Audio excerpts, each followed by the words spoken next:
Thanks to our friends at The Motley Fool for sponsoring this video. Visit fool.com/Riiv to receive the top 10 stocks to buy right now. The following is a conversation that I had with Matt Frankel about retirement. Now, this is going to be part of the Riiv Project's education series, where I want to cover a number of fundamental topics that I think every investor should know about. In this case, when it comes to retirement, I'm not the expert, so I need to go to the experts. That is Matt Frankel. He knows more about this than anybody that I know. So I hope you enjoy this conversation.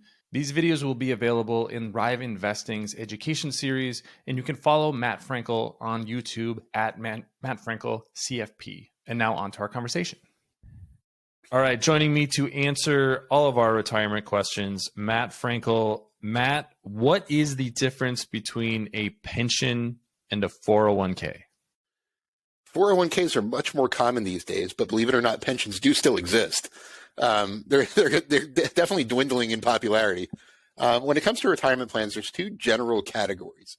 There's what's called a defined benefit plan and a defined contribution plan.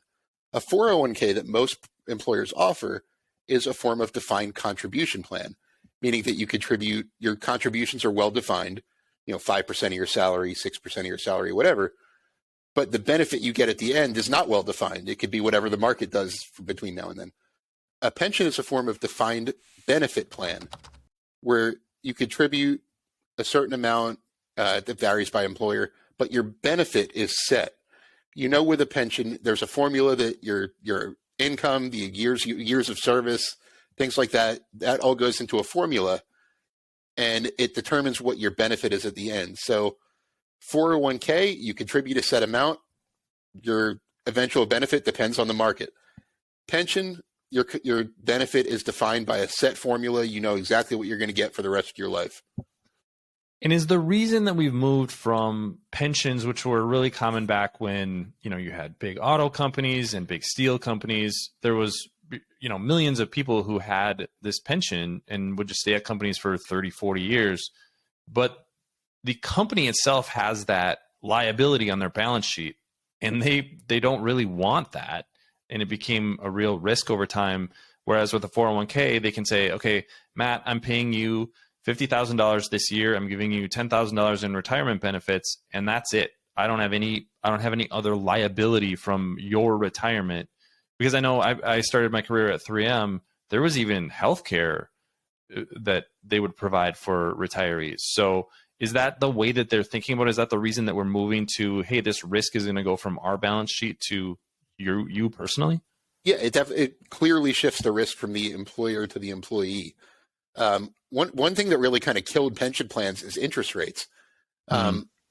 Basically, pension plans are predicated on the assumption that you put all this money into a bucket, you're going to be able to generate X amount of risk-free return over time, and the money's going to grow, and that's what's going to fund your pension plans. And they have to assume that they know theoretically and over time what that return is going to be. Now, up until the 2000s, it was unheard of to have interest rates as low as they have been. It was unheard of.